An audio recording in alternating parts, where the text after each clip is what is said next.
1차 방물이 됐다가 2차 방물로 되는 겁니다. 그래서 이제 거기는 암석에서 뭐 쌓여서 토양이 되는데 토양의 실제 정의는 식물이 자랄 수 있는 게 토양이다. 식물이 자랄 수 있는 거 중간에 보시면 되는 거고 토양은 어디서 생겨났어요? 암석에서 모재 1차 방물이 됐다가 이 모재가 화학적인 붕괴를 받아갖고 2차 방물을 토양이라고 해요. 2차 방물. 암석에서 이제 모재를 걸치고 모재에서 실제로 토양은 어디서 생성이 됐냐 이러면 모재라고 해야 돼요. 근데 조건 시험에도 애매하게 나왔더라고요. 모함은 아니죠. 왜냐하면은 이게 모함이 모재가 됐다, 모재 1차 방물이 됐다, 또 다시 화학적인 것을 거쳐서 토양이 된 2차 방물이 되는 건데 모재에서 왔다고 보시면 되고 식물이 자랄 수 있는 거를 그 다음에 14쪽 그 밑에 보시면 지표를 구성하고 있는 암석은 크게 화성암, 변성암, 퇴적암이다. 근데 화성암이 이제 기본이에요. 모든 암석의 근원이 화성암인데 화성암은 그 어떻게 나누냐? 15쪽에 보면 거기 산성암, 중성암, 염기성암 주소로 이렇게 따지고요. 깊이로도 따집니다. 깊이에서 이제 깊은 데서 생성되면 산성암 같은 경우는 화강암이 되고 반신성암은 석영반암, 화산암은 유문암 이렇게 되죠. 화석유 이렇게 보시면 될 것 같아요. 그다음에 규소 함량, 산성암일 때는 규소 성분이 많기 때문에 그 산성암이 되는데 우리나라 토양 화강암이라고 그랬잖아요. 나중에 보시면 화강암으로 나오거든요. 그러니까 규소 함량이 많은 깊은 곳에서 된 신성암이다 이렇게 알아두시면 돼요.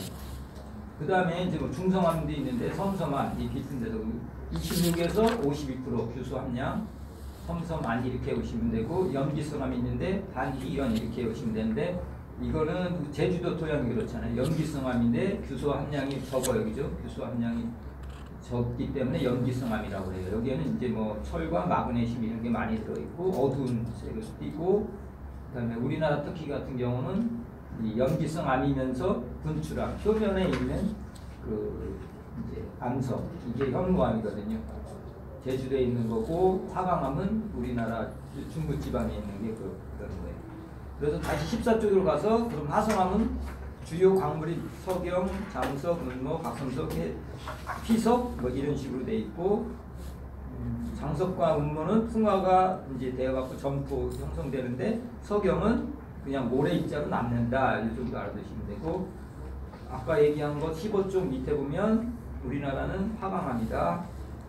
그 다음에 이게 변성이 돼갖고 화강편마암이다.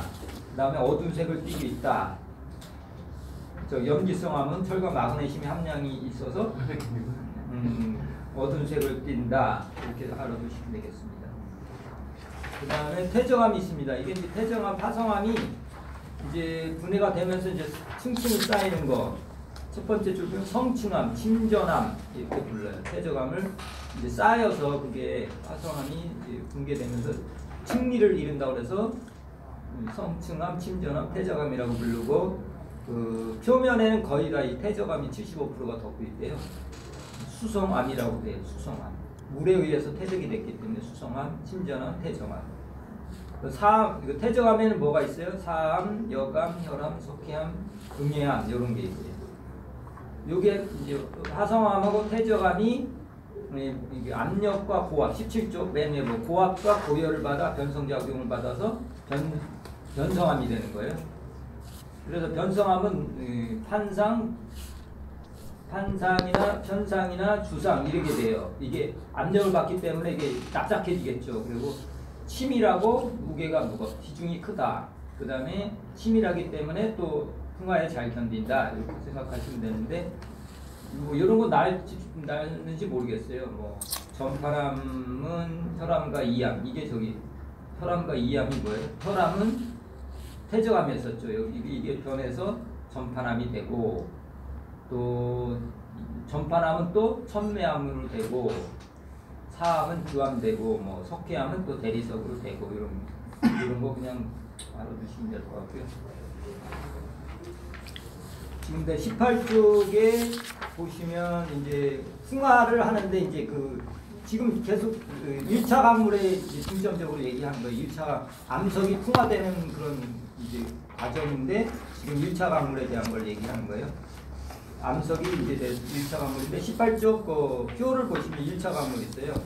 석영, 대군모, 미사장석, 정장석, 흑운모, 도장석, 각섬석, 희석, 회장석, 감남석 이렇게 강한 것부터 이렇게 위에서부터 내려오죠. 이건 1차 강물이거든요. 그런데 중요한 건 이제 순서를 외우셔야 돼. 순서 나오는 문제가 많잖아요. 뭐 제일 강한 거라면 석영이라고 할 수가 있는데 뭐 순서를 이렇게 나열해 놓고 골라라 이러면은 외우셔야죠. 저는 석백미적, 흑조각, 휘해가 이렇게였어요. 석백이와 미정이가 흑조각을 만들면서 휘해가 맺어졌다. 이렇게 말을 만들어서 외우시면 될 것 같고요. 이제 1차 강물의 풍화를 더 거치면 2차 강물이 된다고 그랬잖아요. 이거는 이제 나중에 할 건데 2차 강물은 이제 그 침철광이 있고 괴타이트라고 해요. 적철광이 있고 Fe2O3가 적철광. 그다음에 깁사이트가 있어요. 이건 알루미늄이 이제 2차 강물이 되는 거고요. 그다음에 점토 강물은 일반적인 지금 그 밑에 석영, 배구 이거 다 저기거든요. 점토 강물이니까 이거는 이제 2차 강물 되면서 점토 강물이 되고요. 그 맨 밑에 보면 백운석, 방해석, 석고 이런 거는 굉장히 약해요. 2차 강물이긴 하는데 이것도 되게 약하죠. 그러니까 1차, 2차 순서 외우면 되는데 2차 강물은 뭐 순서 나올 격이 없죠. 철이 제일 강하고 그 다음에 알루미늄, 점토 이런 식으로 그 다음에 뭐 백운석, 방해석, 석고 이런 건 칼슘 성분이 많잖아요. 이런 거는 그러니까 약하다는 건 뭐 기본적으로 아실 것 같고 왼쪽에 있는 거 꼭 외우셔야 되고 거기 보면 왼쪽에도 보면 구분을 하셔야 돼요. 백운모, 미사장석, 정장석까지는 흑운모까지는 칼륨이 많이 들어있죠. 칼륨 그 화학 성분을 보면 칼륨이 많죠. 그다음에 흑조각은 조장석은 나트륨 성분이 있고 또 각섬석은 칼슘 성분이 있고 희석도 칼슘 성분, 마그네슘 뭐 이런 성분이 있고 회장석은 칼슘, 알루미늄, 규소 뭐 그런 게 있고 감남석은 마그네슘, 철 이런 게 있다. 그러니까 위에 거 정도는 외우셔야 되고 칼슘 많이 들어있는 것도 알으셔야 되고 뭐 정도 화학식은 다 모르더라도 많이 들어있는 거는 어느 정도 아셔야 돼요. 19쪽 갑니다. 19쪽은 기계적 풍화입니다. 이제 풍화를 봤는데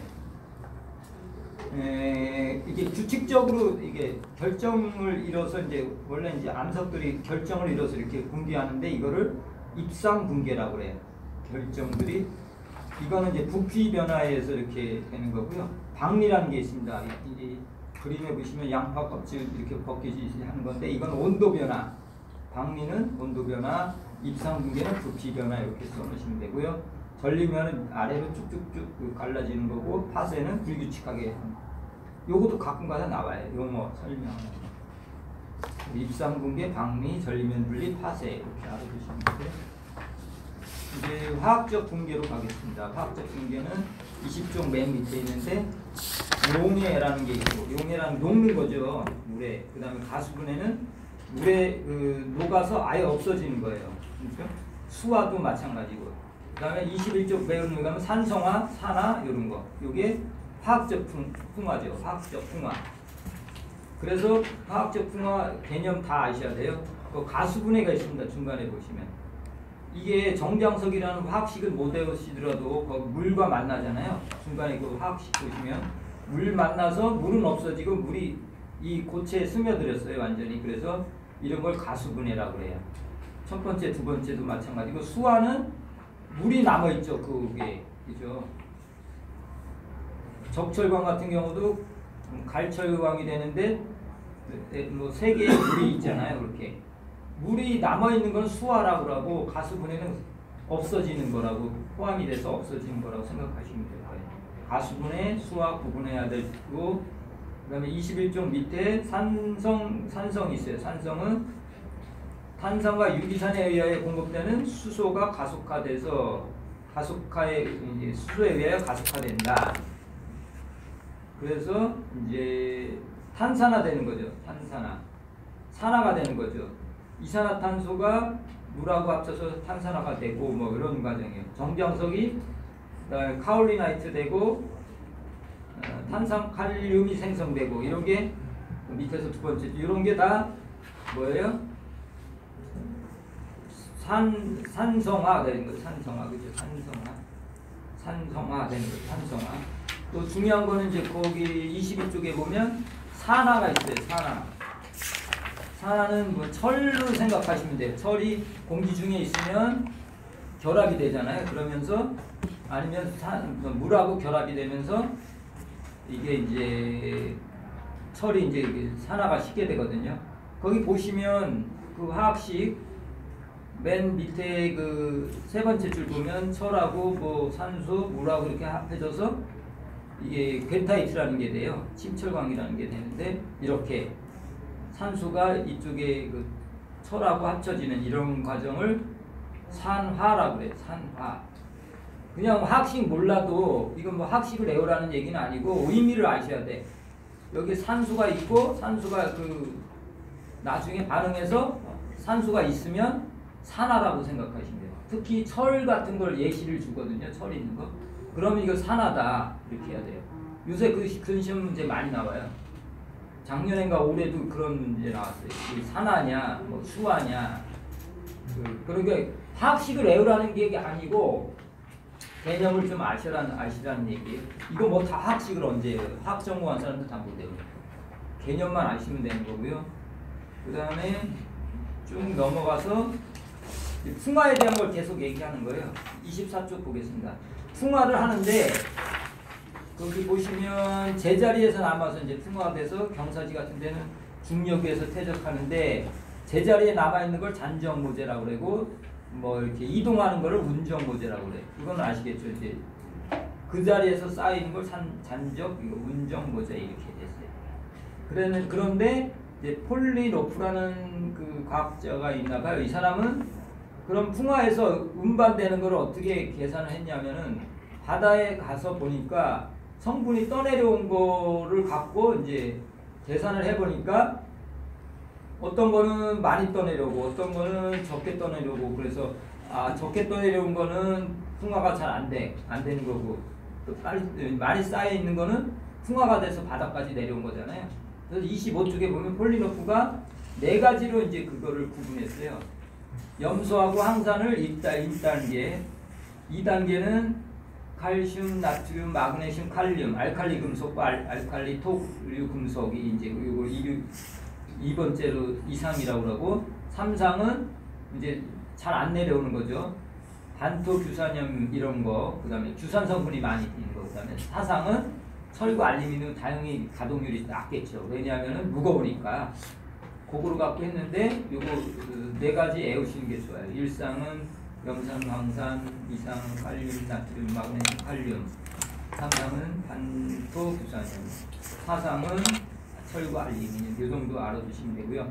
이 가동률 뭐 계산한 게 나올 수도 있어요. 근데 뭐 나올지 안 나올지는 모르겠고 아무튼 그 염소를 100으로 놓고 이제 그거를 기준으로 하는 거예요.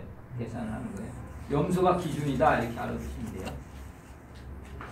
그 다음에 쭉 넘어가고 아까 뭐 26쪽에 보면 잔정모제는 그대로 쌓여서 이제 풍화가 돼서 그대로 쌓이는 게 뭐 잔정모제다 뭐 이렇게 됐고 그 다음에 맨 밑에 26쪽 운정모제 운정모제는 뭐 비바람의 뭐 중력에서 운반된 거다. 그 다음 27쪽에 잘 나오는 건데 물에 의해서 이제 운반이 되는데 선상지 퇴적물이라고 1번 있죠. 이거 같은 경우는 뭐예요? 산 같은데 이렇게 산이 계곡이 이렇게 있는데 그런 데서 쌓이는 거 그걸 선상지라고 그래요. 선상지. 부채꼴 모양이 되죠. 그게 쌓여서 이제 계곡이 이제 끝나는 부분에 가면은 이게 삼각주를 이렇게 삼각주처럼 이제 부채 모양으로 이제 이렇게 형성이 된다고 그래서 선상지라고 그러는데 뭐 선상지 28쪽에 맨 위에 보면 선왕은 뭐 맨 위에 부분 맨 위에 부분 선정 뭐 선왕 뭐 끝부분은 선단 이런 식으로 해요. 그 끝부분 같은 논 같은 거 뭐 이용한다 이런 그런 개념만 알아두시면 되고 28쪽은 범람원이 있습니다. 주로 우리나라 같은 경우는 뭐냐면은 범람원으로 형성돼요. 이제 강줄기를 따라오다가 홍수가 나거나 이러면은 그게 넘치잖아요. 그러면서 요암지라고 해서 이렇게 볼록 요암지라고 돼 있죠. 이게 쏙 들어가 가운데가 쏙 들어간 그런 게 형성이 돼요. 우리나라는 대부분 이런 엄나무를 이뤄요. 우리나라는 그래서 홍암지라는 것은 나올 수 있어요. 홍암지 뭐 배우숲지 뭐 이런 식으로 요암지 이런 식으로 얘기해요. 엄나무에 형성된. 우리나라 평야 같은 거 대부분 이렇게 형성이 된 거고요. 쭉 넘어가서 뭐 중간은 다 읽어보시고요. 30쪽에는 궁적태적이 있어요. 궁적태적은 중력에 의해서 높은 데서 당이 이렇게 미끄러져서 내려오는 걸 중력에 의해서 궁적태적. 경사면을 따라 중력에 의해 이동된다 이렇게 하시면 돼요. 그걸 궁적, 충적, 궁적, 모재 뭐 이런 식으로 얘기하고. 31쪽 중요합니다. 이거 꼭 납니다. 토양 생성 인정. 그러면 토양이 어떻게 이제 모재에서 모함에서 모재가 되는데 그 다음에 모재가 다시 이제 2차 강물 토양이 되는데 여기에 관여하는 게 5가지가 있어요. 그죠? 모재, 토양 생성 이제 보면 모재가 있어요. 모재가 중요하죠. 그 다음에 기후, 지형, 생물, 식생, 시간 요거 5가지. 모시기, 지시 이랬습니다. 모시기, 지시 그래서 모재, 기후, 시간, 지형, 식생 같은 게 나무 뭐 이런 거 다 포함되거든요. 친구 중에 진짜 모시기가 있어요, 이제는. 그런 식으로 외웠습니다. 실제로 이모식이 있어요. 이게 이제 그 5가지가 32쪽부터 설명이 쭉 있는 거예요. 모재는 뭐예요? 모재 32쪽 가겠습니다. 보면은 산성 화성류의 모재는 석영과 더불어 일가 양륨 함량이 많고 염기성 화성형의 모재는 이과 칼슘, 마그네슘이 많이 있다. 어서 오십시오. 그래서 중간 여기 보시면 거기 이제 산성 거기하고 염기성 화성암하고 이게 이게 양이온이 많은 거 그런 거 구분하셔야 되고요. 염기성 화성암은 갈색이 생성되고 산성 화성암은 포도주할 특성이 된다. 염기성 화성암 지대는 디옥도가 높겠죠. 식생도 잘 자라고. 반면에 산성은 안정되지만 안정만 되죠. 안정만 되고 뭐 물리적으로 양호하다 그런 내용이 쭉 있고요. 우리나라 그 시험에 잘 나오는 거 밑에서 5번째 우리나라 토양의 모함은 3분의 2 이상이 선캄브리제 시대의 화강암 및 화강탕만이지만 일부의 뭐 서남산 여감 그 석회암도 뭐 있다. 항해도나 강원도 쪽에 석회암도 있다. 선캄브리 시대의 화강암하고 화강탕만이 우리나라 모함이다 이렇게 알아두시면 돼요. 그 다음에 기후 이제 모재 다음에 기후가 있는데 기후 중에서 가장 중요한 게 토양 생성 중에서 가장 중요한 게 기후고 기후 중에서 또 가장 중요한 게 강우량하고 기온이다 이렇게 알아두시면 되고요. 그 다음에 33쪽 그 표 위에 보시면 어제 Q10인가 뭐 했잖아요. 이것도 풍화도 그 Q10이라는 게 있어요. 풍화 속도가 온도의 지배를 받는데 온도가 높을수록 풍화 속도가 빨라진다. 온도가 10도씩 상승할 때마다 화학 반응은 어떻게 돼요? 2배나 3배. Q10 할 때 식물도 그랬었잖아요. 온도 Q10 있었죠. 호흡도 마찬가지고요. Q10이라는 게 뭐 온도에 의해서 호흡량이 빨라지는 거, 그 다음에 토양도 10도씩 올라간 때마다 풍화가 2배나 3배 되는 거를 그 Q10이라고 해요. 온도가 10도씩 할 때마다 풍화는 화학 반응이 2배, 3배 빨라지겠죠. 그것도 하는 얘기고요. 34쪽 넘어가겠습니다. 34쪽은 이제 지금 저 기후를 하는 건데 PE 지수라는 게 있고 TE 지수라는 게 있어요. 뭐냐면 PE는 증발 계수, 그러니까 강수량에 대한 월 증발량을 얘기하는 거예요. PE 지수는. 그 다음에 TE 지수는 월 강수량의 월 평균 기온을 이제 대비해서 이렇게 하는 거예요. 매 월마다 1월 달부터 12월 달까지 시그마가 돼 있잖아요. 그게 이제 1월 달부터 12월까지 월 평균 기온, 뭐 TE 같은 경우는 평균 저기에다 강우량하고 이렇게 이제 나눠 갖고 계속 더하는 거죠. 이걸 TE 지수. 위에 있는 PE 지수는 월 증발량하고 월 강수량하고 이렇게 계산해서 하는 게. 그러니까 강수량이 저기 분모로 돼 있죠, 두 개 다. 그런데 PE 지수는 증발량이 분자로 돼 있고 TE 지수는 평균 기온이 돼 있다. 이 정도는 알아두셔야 되고요. 그다음에 뭐 강수량이 많으면 여기 보면 이제 기후에 대해서 아주 중요해요. 밑에서부터 한 8번째 줄 강수량이 많을수록 토양 유기물의 함량이 증가한다. 다시요. 강수량이 많을수록 토양 유기물이 증가한다. 온도가 높을수록 유기물의 분화가 빨라진다. 한냉하고 강수량이 많은 기후 조건에서는 토양 유기물 함량이 많고 고온 기후에서는 강수량에 관계없이 유기물 함량이 적은 토양이 생성된다. 아주 중요하죠. 기온에 따라서 유기물이 많아지냐 적어지냐. 유기물이 많은 거는 비가 있기 때문에 분해가 안 되기 때문에 많아지고 고온일 때 그때는 유기물 함량이 적다. 온도와 상관없이 이제 많아진다. 이유가 그 다음에 35쪽 지형에 대한 지금들 지형에 대한 건데 이제 그 첫 번째 줄 경사도가 급할수록 토양의 생산량보다 침식량이 많기 때문에 토심이 매우 얕은 암세토가 된다. 이도 리토졸 이렇게 부르거든요. 암세토. 암세토라는 거는 그냥 급하게 생성됐어요, 그죠? 토심이 깊다라는 거 이게 퇴적이 돼서 이렇게 차곡차곡 쌓인 게 아니고 급하게 됐기 때문에 이건 얕은 암세토라 이렇게 표시돼요. 얕은 암세토. 그 다음에 35쪽 지형의 중간에 보면 지형이 볼록 지형이 있고 오목 지형으로 나눠요. 볼록 지형은 물이 차지 않기 때문에 볼록한데 건조 현상이 나오겠죠, 그죠? 그러니까 건조하니까 어떻게 유기물도 이렇게 많이 분해가 되겠죠. 근데 오목한 데는 물이 많으니까 어떻게 돼요? 유기물이 썩지 않고 그대로 있겠죠. 오목 지역은 수균 연세, 건조 지역은 볼록 지역은 건조 연세 이렇게 이해하시면 되고요. 이렇게 이제 토층이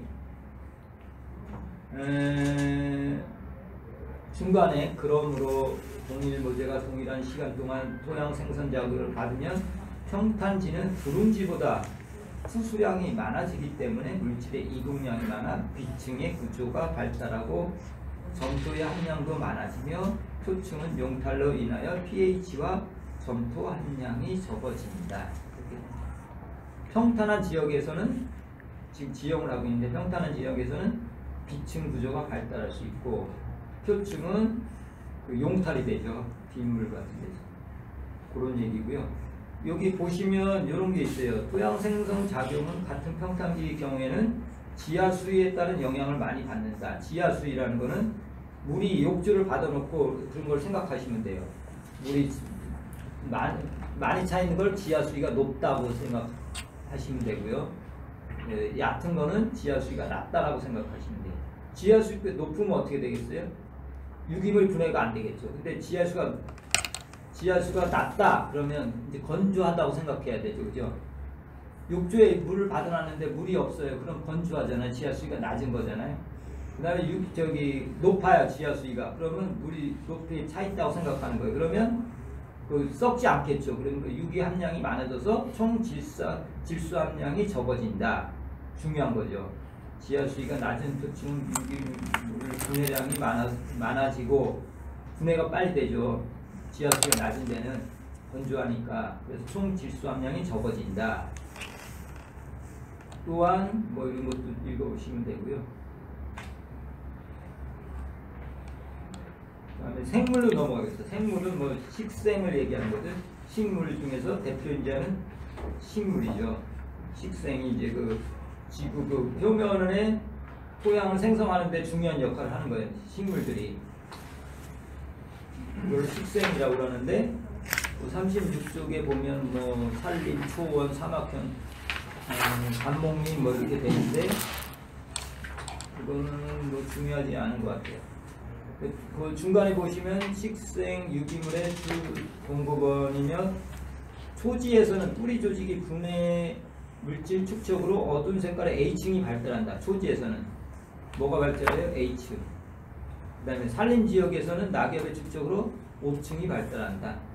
층 이제 있다 할 건데 초지는 A층, 산림 지역은 O층이 발달한다. 주의하시고 이제 37쪽 위에 보시면 이제 가축 이런 거 목장 같은 데는 어떻게 해요? 프라겐이라는 그 표층이 형성된다. 두 번째 줄 보면 프라겐. 유기물 직접층 이거는. 이제 배설물 같은 거라든가 뭐 이제 그 식물 같은 게 이제 썩고 그래갖고 이제 그런 조직에 이제 동물들이 왔다 갔다 하니까 거기에 뭐 이제 두엄도 뭐 해마다 농민들이 뿌리기 때문에 프라겐 표층이라는 게 유기물 직접층이 생성된다. 프라겐 하면은 유기물 직접층이라 생각하셔야 되고요. 37쪽 시간에 대해서 말씀드려요. 시간은 오래 걸릴수록 많이 되겠죠. 그죠? 많이 들려서 토양이 잘 이제 생길 거고 중간에 보면 아까 한 건데 경사지 같은 데는 급속하게 침식됨으로 시간 이제 누적 효과를 볼 수 없고 토심이 얕은 암세토, 리조토 리토들 또 나오죠. 리토들 중간에 암세토, 그 암세토가 생성이 되는 거예요. 동사지가 급한 데는 그렇게 돼 있고 이제 시간에 따른 모재의 풍화도는 모재의 종류에 따라 상태가 다르겠죠. 모재가 조립질 성력의 경우에는 석회암보다 사암의 풍화 내성이 낮지만 세립지 경우에는 반대로 사암의 풍화 내성이 높다. 처음에는 어떠냐면은 큰 게 풍화를 받기 쉽겠죠. 게 예. 처음에는 어느 정도 크면은 같은 게 있다고 있으면 이거 있고 작은 게 있다고 쳐봐요. 그러면 이게 큰 거는 뭐 이 풍화를 많이 받겠죠. 근데 작은 거는 풍화를 적게 받아, 그죠? 그런 얘기고. 근데 어느 정도 이제 0.5mm 정도 일이 그 이상 됐을 때는 오히려 작은 게 이제 반대로 되는 거예요. 그죠? 그런 얘기예요. 이거 잘 가셔갖고 한번 생각을 해보세요. 지금 설명하기는 좀 그렇고. 그런 반대로 생각하시면 되고 38쪽 토층 중요합니다. 토층. 이제 쌓이는 거예요. 이게 맨 밑에서부터 보면 이제 알층 있죠. 알층. 이게 모암층, 기반암이라고 그러잖아요. 모암층, 기반암. 이 바위가 이제 처음에는 이 아무것도 없었죠. 위에는 그죠. 바위가 그런데 이제 좀 풍화돼서 C층이 생기고요. C층이 생겨서 또 더 풍화를 받아요. 그러면 A층부터 생겨요. 그 다음에 C 다음에 A층. A층이 생겨서 이제 거기에 용탈이 돼서 B층 생기고 이런 식으로 이제 A층, 2층, B층이 생겨요. 순서가 그렇게 되는 거예요. 그런데 토층이 이제 뭐 그 위에 이제 풀도 자라고 그러면 이제 5층도 생기죠. 5층이 생기는데 5층에서 중요한 거는 뭐 약간 분해된 유기물층이 이제 I고 유기물층 중에서 I라고 표시하고요. 그 다음에 OE 보이시죠? 중간 정도 분해된 거. OA는 완전히 분해된 거. 그래서 IEA 꼭 외우셔야 돼요. 세 가지. IEA. 그 다음에 이제 이게 분해된 거고. A층은 뭐예요? 무기질층이에요. 무기질층. 이게 시험에 나왔던 것 같아요. 부식과 혼합된 검은색의 무기질층이고, 이게 A층이 이제 용탈되는 층을 2층이라고 해요. 용탈층. 용탈이 돼서 B층으로 떠내려가겠죠. B층은 집접층, 이제 쌓이는 거죠. A층에서 이제 그 무거운 것들이 용탈돼서 쌓이는 층을 집접층 이렇게 돼요. 근데 중간에 보면 A, B가 있고 B, A가 있어요. 뭐냐면 앞에 있는 게 우수한 성분이야. A, B 같은 경우는 A의 성질이 더 많은 거죠. 그래서 전이층이라고 하는데 이런 거를 앞에 쓰는 거를 우세한 층이라고 그래요. 그러니까 A, B 같은 경우는 A의 성질이 더 많은 거죠. 같은 뭐 섞여 있는 층이라고 하지만 A가 많은 거고 B, A는 뭐예요? B가 더 많은 거예요. 그러고 이제 중요한 거는 뭐냐? 실제로 이렇게 토양 전문가들은 진토층하고 전토층으로 나눠요. 뭐냐면은 실제로 이렇게 암석이 모재가 돼서 되고 다시 이제 화학적인 반응을 거쳐서 AEB를 형성하는데 이거를 진토층이라고 그래요. AEB를 진토층. 솔룸.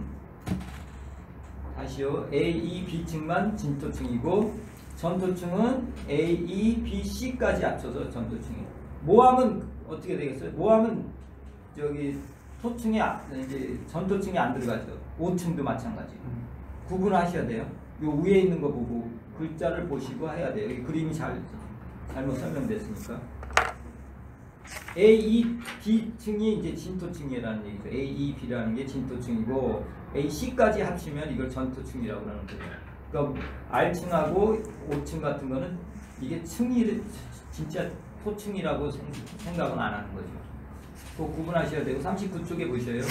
거기 이제 토층 쪽이 있고 뭐 아까 한 거예요. IE에서 이제 부속되고 그다음에 무기물층 A 있고 용탈층 E 있고 직접층 B 있고 뭐 이렇게 우세층 얘기했죠. 구체적인 거 5층 다 아셔야 돼요. 5층. 뭐 나뭇가지가 쌓이니까 산림 토양에서 많이 된다고 그랬잖아요. 거기 쭉 읽어보시고 I 미부수, E 중간, A 잘부수, I, E, A 꼭 아셔야 돼요. 그럼 H층 낮다고 그랬어요. 무비물층이다. 부식화된 유기물이 잘 섞여 있기 때문에 암색을 띠고 물리성이 좋다. 입단 구조가 발달되고 식물의 뿌리가 많이 뻗어 있다. 이렇게 있어요. 그런데 반면에 침식받기 쉽다. 그 다음에 이제 용탈층이 있어요. 2층을 최대 용탈층이라고 해요. 밑에서 세 번째 줄. 용탈층은 용탈작용의 첫자 일루벌이라고 그러는 거예요. 이를 따서 이름을 붙였다. 거기서 뭐 철과 알루미늄, 산화물 등이 용탈돼서 위아래층보다 조립질이거나 내풍화성 입자의 함량이 많고 담색을 띈다. 담석을 띠기 때문에 2층 포도줄 할 때 있거든요. 그래서 40쪽 맨 첫째 줄 보면 다용탈층을 포도줄이라고 표백층. 그래서 표백층이라고 하면 2층을 생각하시고요. 부식산이 많이 생성될 수도 있고 강수량이 많은 지역일수록 2층이 발달한다. B층은 직접층이라고 해서 쌓이는 층이라고 했어요. C층은 모재층, R층은 모함층, 41쪽에 보면 모함층으로 되어 있어요. 그런데 이제 40쪽에 보면은 표 1-5가 중요해요. 이거는 아까 뭐 A, B, C 이거를 이제 대표층이라고 하고 그 밑에 소문자로 이렇게 A, B, C 뭐 이렇게 쭉 나왔잖아. I, E, A, 에올시라고 그랬잖아요. 앞으로 보시면 이게 종속 토층 저기거든 표시거든요. 그래서 이게 다 에올 수는 없겠죠. IEA는 꼭 에올시라고 그랬어요. IEA 찾아보시면 거기 다 나와요. A는 뭐예요? 잘 부속된 거. 중간에 E는 중간 거수, I는 미부속된 거 이렇게 돼 있고 에우실 건 뭐냐? 집적 정도는 에우셔야 돼요. 집적은 뭐가 있냐면 K가 있어요. K. 탄산염이 집적된 거를 K. 그다음 나트륨 정도는 에우셔야 돼요. 나트륨은 나트륨 그대로. 소듐이 집적된 거. Q는 규산이 집적돼요. Q. 실리카 규산 집적층. T. 규산염 점토 집적지. T하고 Q하고 잘 구분하셔야 돼요. T하고 가끔가다 속이는 문제가 많아요. 규산하고 규산염하고 틀려요. 규산하고 점토. T는 규산 점토. 그 다음에 Y 석고 정도하고 염류 집적층이고. 지금 불러준 건 집적에 대한 건 얘기한 거고요. 나머지는 이거 뭐 복잡하니까 안 해오셔도 되고 지금 얘기한 IEA하고 요 집적층은 좀 알고 가셔야지 처음에 이제 이런 표시가 났을 때 무슨 집적층이다 이런 거를 알 수가 있겠죠. 그 다음에 42쪽 가겠습니다. 42쪽. 초기에 이제 암석이 생성되는 그런 얘기를 하고 있거든요. 이제 암석이 있으면 거기에 처음에 암석에는 녹조류, 남조류, 규조류 등의 각종 자극, 영양, 미생물들이 번식하게 돼요. 그 위에 이제 자극, 영양, 광합성을 할 수 있는 그런 게 이제 녹조류 이런 것들 끼어요. 그럼 최초로 미생물이 관여하는 게 뭐예요? 조류가 되겠죠, 그죠? 이런 질문도 많이 나와요.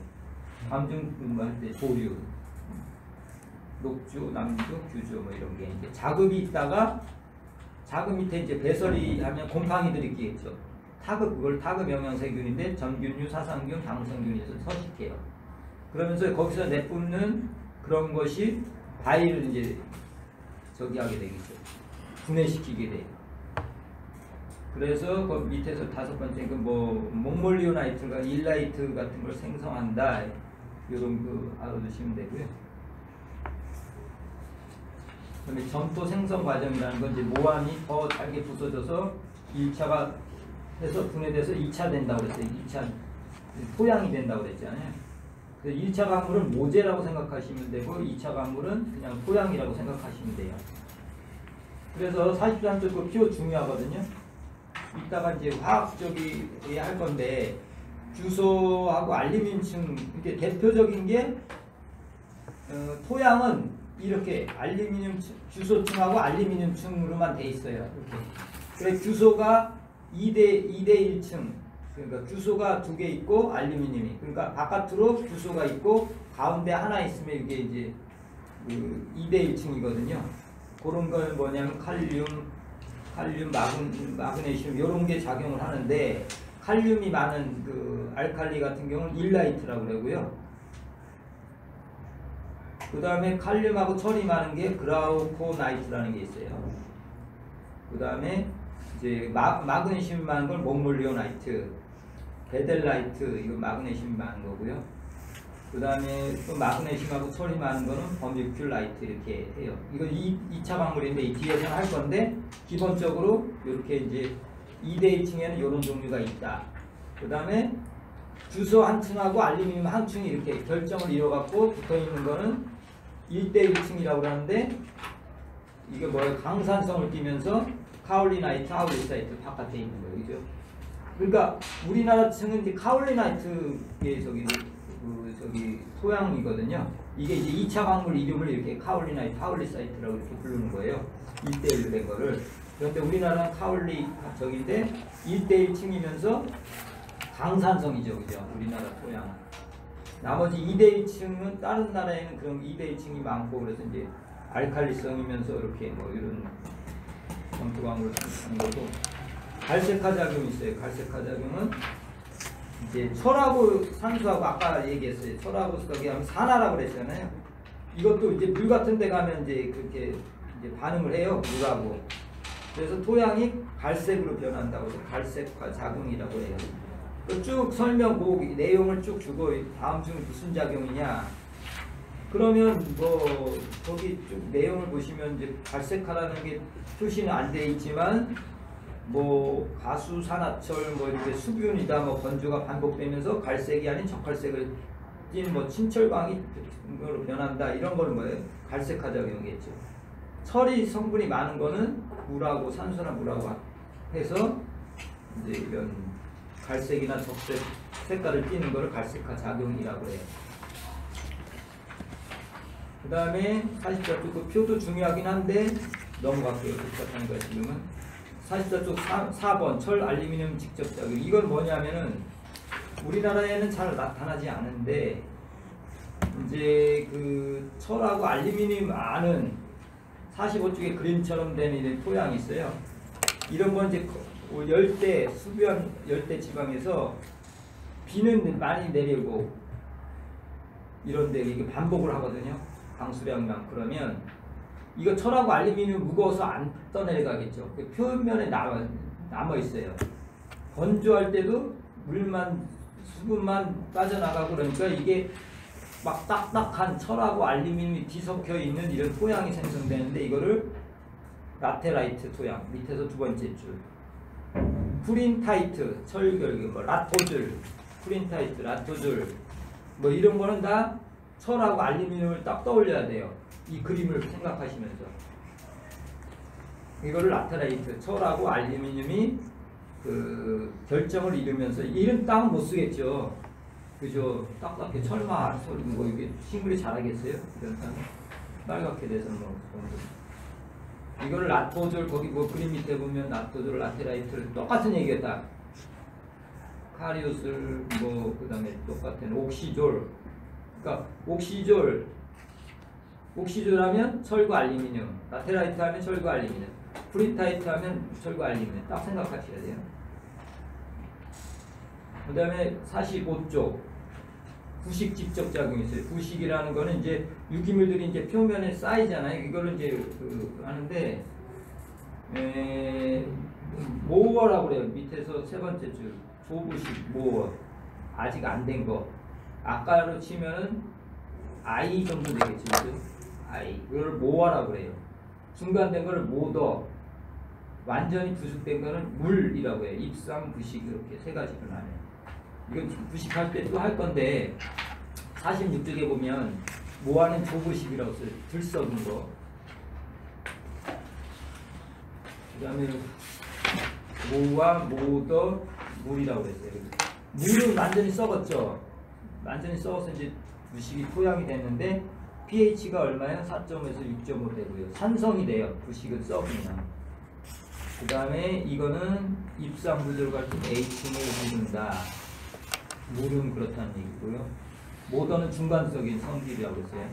모어, 모더니까 중간 정도. 물은 완전히 썩은 거, 4.5에서 6.5 산성을 띈다 이렇게 돼 있고요. 토양 생성하는데 또 이탄 집적 작용이라는 게 있어요. 이탄 집적은 그 늪 같은 거, 저수지 같은 걸 생각하시면 돼요. 근데 보면은 생물은 뭐 이렇게 식물이 막 썩어 있는 게 보이잖아요. 검은 토양에. 그런 거를 이탄 집적 작용이에요. 이탄이라는 건 썩어. 뭐지? 이렇게 막 탄수화돼서 완전히 검게 돼서.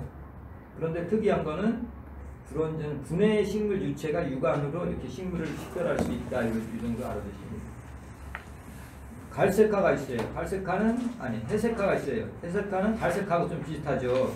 내용을 읽어보면 여기도 철 있어요. 철삼가가 이가로 되고 망간 삽가하고 망간 삼간이 망간 이가로 되고 이렇게 되는 거를 회색화 작용이라고 해요.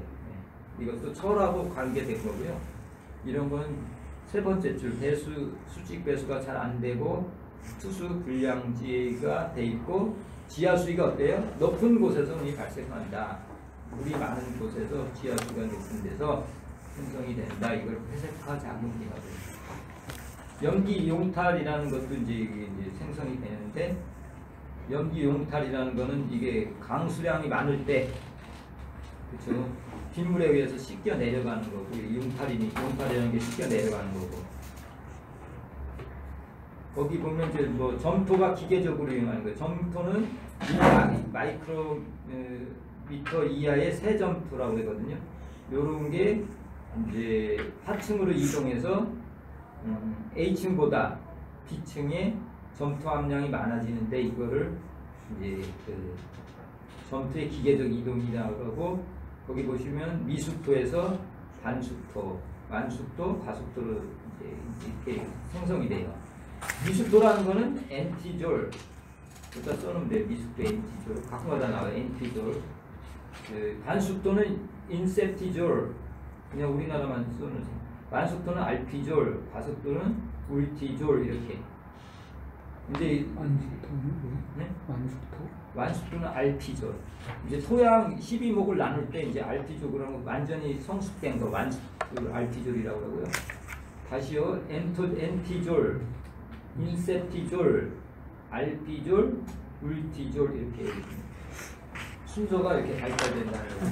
토양이 처음에는 미숙됐다, 반숙됐다, 완숙됐다, 또 너무 용탈도 과숙된다는 48쪽 포도주화 하겠습니다. 포도주화 중요합니다. 꼭 외우셔야 되고요. 뭐냐면 이게 무지개떡처럼 이게 쌓이는 거예요. 이게 뭐냐면은 수분하고 열대 그 포도주화 작용입니다. 수분 한대 열두 침입수 지형에서 직접되는 거다. 온도가 낮아서 미생물이 늘면 유기물이 쌓이는데 이게 풀부산 같은 간상성을 띤 저분자 분질이 쌓여갖고 그 다음에 이제 그 용탈이 되는데 하층으로 이동돼서 이제 회백색에 있는 층이 있고 그 층이 이렇게 유기물층이 있고 과용탈 또 부식집적 적갈색 이게 색깔이 다양하게 나오잖아요. 그 포도주라 작용이라고 해요. 조건 수균하고 한대 침엽수 지역에서 온도가 낮은 지역에서 생성되는 게 읽어보셔야 되고 이건 중요합니다. 그 다음에 뭐 석회화 작용 이런 게 있는데 날지 안 날지는 모르고 물리 들어가 있어요. 물리.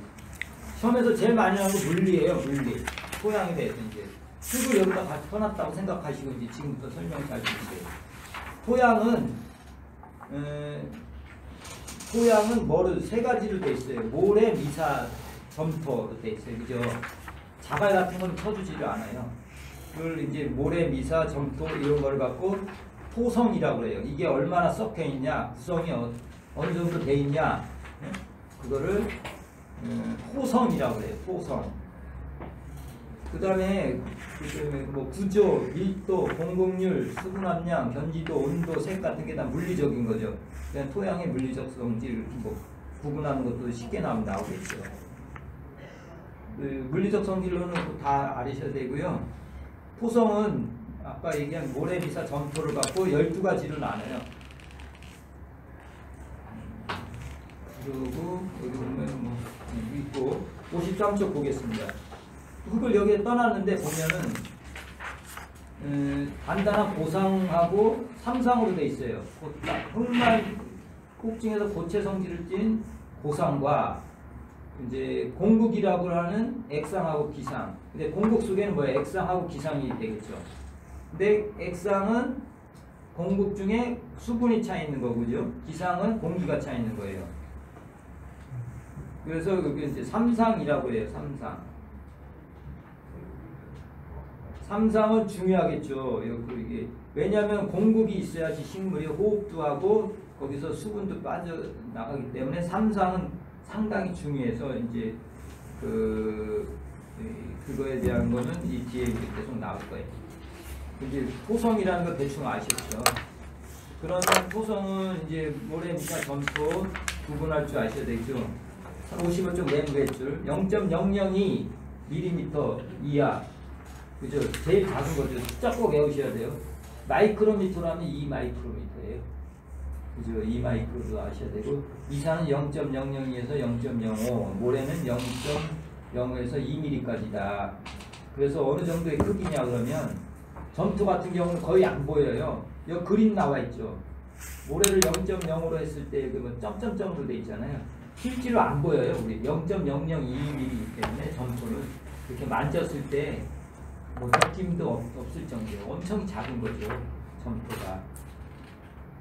그 크기 꼭 나누는 거 알아야 되겠고요. 그 점토, 미사, 모래 이거 나눌 때 점토를 크레이라고 하고 미사는 실트라고 그래요. 모래는 샌드라고 그래요. 모래도 5가지로 나눠요. 극세, 아주 작은 거 극세사, 작은 거 세사, 중간사, 조사, 극조사. 만약에 저기 시간 나시면 이렇게 배우시면 되겠고요. 이렇게 이제 돼서 이제 그 크기에 대한 설명이 거기 나와 있어요. 토양이 수분을 보유하는 능력은 토양 입자가 만들어낸 개체 공국의 크기와 전체 공급량에 따라 달라진다. 그랬어요. 토양이 식물의 영양소와 중금속 같은 무기물이나 여러 가지 화합물을 흡착하고 보유하는 힘은 어때요? 비표면적이 클수록 커진다. 이제 뒤에서 할 건데 자갈 같은 경우는 2mm 이상이기 때문에 이 비표면적이 없어요. 그래서 56쪽의 비표면적이 뭐냐면은 그 자기 무게에 대한 비표면적 그 표 있죠. 2-1의 그 비표면적은 제곱센티미터 퍼 그램이에요. 자기 무게에 대한 면적, 차지하는 면적, 맨웨, 비표면적. 그죠? 보면은 자갈 같은 건 아예 없어요. 무게만 크지 아무것도 없죠. 비표면적이라는 걸 계산이 안 돼요. 아무것도 없어요. 뭐 모래도 한 10일 있고요. 미사는 454. 비표면적 난을 쭉 따라가면서 보면은 점토 같은 경우는 얼마예요? 800만이 돼요. 800만. 이건 뭐냐면은 자기 무게에 대해서 면적이 엄청 큰 거죠. 내가 요만하다고 치는데 면적은 이따만한 거지.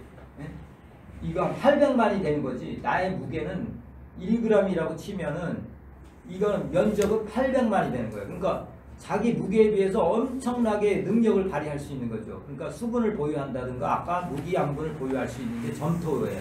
점토는 이 비표면적이 크기 때문에 그런 역할을 하는 거예요. 모래 못하죠 지금. 비표면적이 작기 때문에 모래는 그냥 집행 정도 해주는 거고, 미사는 겨우 음집성이나 이런 거 살짝 해주는 거고, 미사는 주로 이제 석영으로 돼 있다고 했고, 점토만이 이제 그 능력을 하는 거예요. 세 가지가 있는데 그 중에서 제대로 능력을 발휘하는 거는 0.002m 이하의 2차 강물, 이 점토 강물만이 비표면적이 크기 때문에 양분과 수분을 흡수할 수 있어요. 그 다음에 화학적 성질을 띄어요. 이렇게 자기 능력이 엄청 뛰어난 거죠. 그러다 보니까 이게 점토 강물은 이런 뭐 양분 같은 것도 보유할 수 있는 거죠. 그러니까 토양이 이게 이렇게 그런 거를 할 수 있는 거는 이 점토 광물이 있기 때문에 그래요. 아주 작은 점토 광물이 존재하기 때문에. 그러니까 점토 광물이 제일 중요한 거죠. 57쪽에 그 표 한번 보시면 되겠고요. 이건 뭐 보유 능력 통기성 이거 보면은 점토 광물이 좀 다 거의 높고, 중간에 이제 풍식 뭐 감수성 같은 게 있어요. 수식, 풍식 이런 거는 미사가 오히려 좀 높다. 감수성이 미사가 좀 높다. 그런 거 정도는 구분해서 하시면 돼요. 58쪽에 보겠습니다. 아까 토성에 따라서 미사, 점토, 점토, 미사, 모래 세 가지를 갖고 이제 구분을 12가지로 한다고 그랬잖아요. 이 표가 그거예요. 그 보시면 삼각형이 이렇게 있는데 맨 왼쪽에 점토 성분이고, 그 다음에 맨 아래쪽에 있는 게 모래, 그 다음에 오른쪽에 있는 게 미사. 이거를 갖고 이제 그 섞여 있는 정도를 갖고 뭐 식토, 사질식토, 사질식양토, 사양토 뭐 쭉 나오죠. 그래서 점토가 많을수록 이제 식토라고 식토자가 들어가고, 사토가 많을수록 사토라고 시작되는 거죠, 그죠? 중간은 뭐 미사진 뭐 이런 게 식자가 들어가고 뭐 그렇잖아요, 그죠? 그래서 12개는 다 외울 필요는 없지만 아무튼 점토가 많으면 식토 쪽으로 가는 거고, 모래가 많으면 사토 쪽으로 가는 거죠. 그래서 이번에 시험 나왔던 게 식양토 같은 거는 골고루 섞여 있죠. 가운데 보면 식양토 문제에 나왔었어요.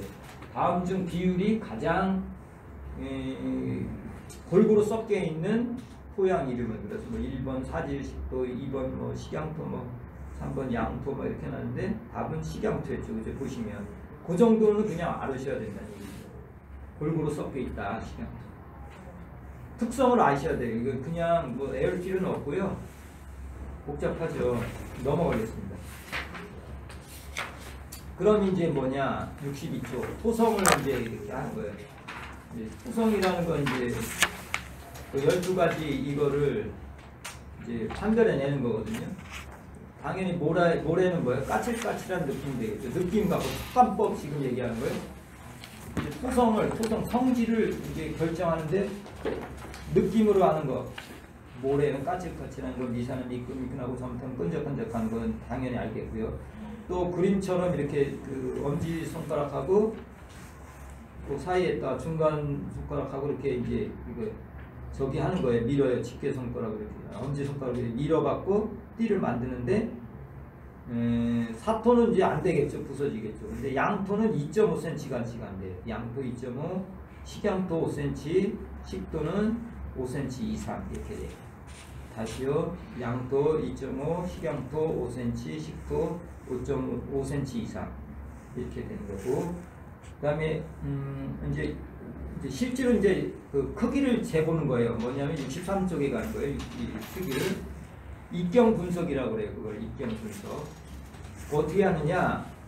세 가지 있는데, 이제 모래는 채로다 걸러내요. 63쪽에 보면 채를 이용한 모래 입자 분석법이 있어요. 근데 모래 채를 옛날에 막 공사장 현장 가면 그 채를 막 걸렀잖아요. 이것도 그걸 생각하시는데, 이제 채가 2-5 보면 10번부터 325번까지 있어요. 그죠? 채 번호가 작은 게 이게 듬성듬성 있는 거고, 325 같은 건 촘촘하게 있다고 생각하시면 돼요. 들줄 날줄이라고 그러는데 그게 350개가 있는 거고, 10번 같은 경우 10개가 있는 거예요. 그러니까 이제 그 정도에서는 이제 극조사 같은 게 빠지고, 325번에서는 매우 가는 모래가 빠지겠죠. 그러니까 채를 걸러서 일단 모래를 세 가지 중에서 모래는 채로 다 걸러내는 거예요. 채로 다. 채는 몇 번 써 있어요? 10번부터 325번까지 있다. 10번은 뭐예요? 붉은 모래 근처고 325는 작은 미사 쪽에 있는 거예요. 그러니까 그 미사하고 모래 사이에 그 모래를 다 걸러내는 거죠. 예. 채를 다 걸러내요. 그럼 뭐만 남겠어요? 이제 그 64쪽에 있어요. 이거는 이제 미사하고 점토만 남겠죠. 모래 걸러냈으니까. 이거는 어떻게 해요? 스톡스라는 사람이 이제 그 스톡스가 침강 속도를 이제 계산해냈어요. 이걸 갖고 이제 미사하고 점토를 이제 가려내는 건데 이게 지중계법하고 피폐법이 있다. 이번에 시험에 나왔던 거예요. 스톡스 법칙은 그럼 뭐냐? 이거 이제 그 미사하고 점토를 이제 떨어뜨려 보는 거를 이제 이렇게 하는 거예요. 이렇게 계산하는 건데 공식은 못 외우더라도 그 표 침강할 때 침강 속도는 입자의 크기와 두 번째 줄 그 표에 크기와 액체의 점성에 의하여 결정된다는 거죠. 그죠? 그런데 침강 속도는 액체의 점성 계수에는 그 떨어지는 그 안에 있는 물의 점성 계수에는 반비례겠죠. 그죠? 이게 부딪히시면 이제 떨어져야 되는데 그 점성이 반비례하고 입자의 비중하고 뭐야? 반지름의 제곱에는 비례한다. 크고 비중이 크면 침강 속도가 빨라지겠죠. 그 요거라도 이제 공식을 알아두셔야 되고요. 시간 되면 요 공식도 외워두시면 좋아요. 근데 여기까지 외울 필요는 없고 아무튼 이제 스톡스 법칙은 뭐야? 여기 조건이 있어요. 동일한 비중 가진 단단한 구형으로 가정하고 마찰이 없어야 되고 브라운 운동이라는 건 너무 작으면 있잖아요. 이게 불규칙하고 움직이기 때문에 그거를 영향을 받지 않을 정도로 어느 정도 커야 되고 뭐 초과 한계를 넘지 않아야 된다. 이런 해서 이제 침강 속도를 하는 거예요. 침강 속도는 스톡스 법칙이다.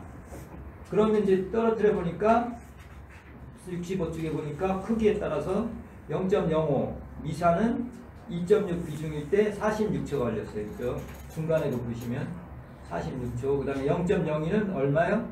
8시간이 걸렸어요. 요거를 갖고 비중계법하고 저기를 이렇게 계산하는 거예요.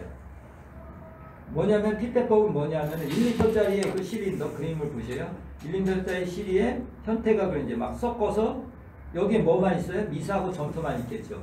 그거를 섞어서 물에다 떨어뜨려요. 그리고 46초 후에 그 10cm 위치에서 재봐요. 그럼 미사가 그 존재하겠죠. 그 다음에 8시간 지나면 점토만 이제 거기 존재하겠죠. 그때 그 시간대마다 피펫을 넣어서 뽑아서 건조시켜서 이제 재서 점토 함량을 구하고 그러는 거예요. 그걸 피펫법, 그 다음에 이제 비중계법이 있어요. 비중계법은 비중계를 그때 시간마다 넣어보는 거예요. 46초하고 8시간에. 그럼 맨 밑에 줄 있죠. 46초에 40초가 아니고 8시간, 아니 46초 8시간. 46초는 미사고 8시간은 저기 위치인데 가끔가다 그 위치하고 뭐 방법이 나오니까 그건 읽어보시면 되고요. 67쪽 넘어가겠습니다. 입자 밀도가 있어요. 이제 고체 성분 있죠. 이제 3상이 있다고 그랬어요. 뭐라고 그랬어요? 고상, 액상, 기상이 있었어요. 그죠? 근데 지금은 이제 고상에 대한 거를 이제 밀도가 얼마나 빽빽히 들어서 있냐 이거예요. 고상은 자체 그 차지하는 용적이라는 게 부피거든요. 68조. 그거에 차지하는 고형의 무게예요. 그러니까 이게 고체가 하나가 있다. 그러면 그 차지하는 부피분의 그 고형의 무게를 입자 밀도, 이걸 진 밀도라고 해요. 진 밀도, 그죠? 진짜 밀도. 여기에는 뭐가 들어가요? 유기물이 들어간다. 이때 고체라는 거는 항상 유기물이 들어간다. 거기 그 중간에 있어요. 유기물 함량. 유기물 어디에 들어가요? 액상도 아니고 기상도 아니고 고상에 들어가는데, 그러면 유기물이 많으면 어떻게 되겠어요? 밀도가 낮아지겠죠. 그 밀도가 부식 같은 거, 유기물 같은 건 낮잖아요, 그죠? 이런 다른 무슨 모래, 규소나 뭐 이런 것에 비해서 유기물이 저기 많으면 입자 밀도는 낮아진다, 뭐 그런 쪽 얘기고, 유기물도 고상에 들어간다. 그다음에 용적 밀도는 뭐예요? 전체 용적 중에 이거는 이제 아까는 고형의 용적을 쳤는데 이건 지금은 전체 용적, 액상, 기상, 액상의 차지하는 그 부피 중에 고형의 입자를 용적 밀도라고 해요. 그러면 용적 밀도가 크다 그러면 뭐예요? 다져져 있다. 그죠? 그 다음에 용적 밀도가 낮다 그러면 푸석푸석한 상태다 뭐 이런 거를 알아두셔야 되고, 용적 밀도는 뭐 이 그림 69쪽에 보면 사토, 그러니까 모래 성분이 많은 쪽이 용적 밀도도 큰 거예요. 그죠? 그 다음에 식토로 갈수록 용적 밀도가 작아요. 그건 중요해요. 그거 꼭 아셔야 돼요. 용적 밀도 순서 구하는 거. 요번에 시험도 1차 시험 때 이런 게 났었어요. 모래하고 뭐 주식하고 뭐막 5가지인가를 섞어 놓고 이걸 건조시켰을 때 되게 많이 나가는 무게가 제일 많이 나가는 건 뭐냐? 여기 있잖아요. 뭐 사토 성분이 많은 게 막 저기 용적 밀도가 크잖아요. 그죠? 그러니까 그런 순서를 이제 응용해서 냈더라고요. 식토일수록 용적 밀도가 낮다. 그거 알아두시면 되고요. 그 다음에 이제 70쪽 가겠습니다. 70쪽 가면은 용적 밀도를 이용해갖고 무게를 하는 거예요. 용적 밀도를 해서 무게를 계산한다는 건 뭐냐? 용적 밀도라는 게 부피분의 무게잖아요. 부피분의 무게. 그러니까 무게를 구할 수 있죠. 무게는 부피 곱하기 용적 밀도 하면 그 나오겠죠. 그죠? 그래서 뭐냐면 이제 면적 주고 여기 있는 노트 2-5에 보면 1헥타르 3,000평을 주고 깊이 10cm를 냈을 때 용적 무게를 구하라고 했어요. 뭐냐면은 10헥타르의 면적 10cm 두께의 용적은 얼마예요? 부피는 1헥타르는 10,000제곱미터예요. 그렇죠? 10,000제곱미터에다가 두께가 10cm니까 0.1m를 곱하면 이 부피는 얼마예요? 용적은? 부피는 1000세제곱미터가 되잖아요. 거기다가 무게를 구하려면 용적 밀도, 여기 용적 밀도가 1.2거든요. 요거 곱해주면 무게가 나와요. 그래서 1200g이 나오는 거. 요게 계산하는 게 문제 나왔었어요. 이거 아주 쉬운 거예요. 그런데 항상 이거를 구할 기본으로 알고 있어야 돼요. 무게 구하는 거. 무게는 어떻게 구해요? 면적 곱하기 두께 거기 곱하다가 거기다가 용적 밀도로 곱하면 무게가 나오겠죠. 그러니까 그 나와야 되고, 이제 공급률이 중요해요. 공급률이 더 중요해. 무게 구하는 것과 공급률. 공급률은 뭐예요? 액상과 기상이 공급률이에요. 액상과 기상이 공급률이다. 공급이라는 게 이제 이렇게 벼 있다는 뜻이잖아요. 그러면 이제 공급률은 어떻게 구하냐? 전체 용적 중에서 액상하고 기상이 차지하는 그 용적. 그러니까 전체 토양의 용적분의 공급의 용적이에요. 중요한 건 공식 밑에서 두 번째 줄 1 마이너스 입자 밀도하고 용적 밀도만 주어지면 공급률을 구할 수 있어요. 1 마이너스 입자 밀도분의 용적 밀도 이렇게 써놓으셔요. 1 마이너스 1 맨 밑에 1 마이너스 용적 밀도분의 입자 밀도분의 용적 밀도, 밑에 게 입자 밀도 용적 밀도. 잘 나오죠. 이것도 시험에 났었어요. 기본이에요. 공급률 구하십시오. 그러면 그 정의를 아시면 좋고, 정의를 이제 다 이거 공식을 이제 계산하면 결국 1 마이너스 입자 밀도분의 용적 밀도가 된다. 이렇게 알아두시면 돼요. 71쪽 노트 2-6. 공급률하고 용적 밀도는 서로 반비례한다. 그죠? 용적 밀도하고 서로 반비례한다는 거 알아야 되고, 뭐 공급비도 아시면 좋아요. 공급비는 뭐냐?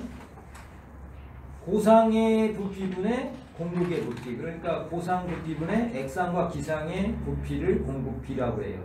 근데 공급률이 더 중요하니까 헷갈리니까 그거 공급비는 개념만 알아두시면 되고요. 나머지 72쪽 넘어가겠습니다. 중요한 거 더 있기 때문에 중량 수분 함량 있어요. 중량 수분 함량. 중량 수분 함량은 뭐예요? 건조 토양분의 토양 수분의 무게가 중량 수분이에요. 중량이라는 건 무게잖아요.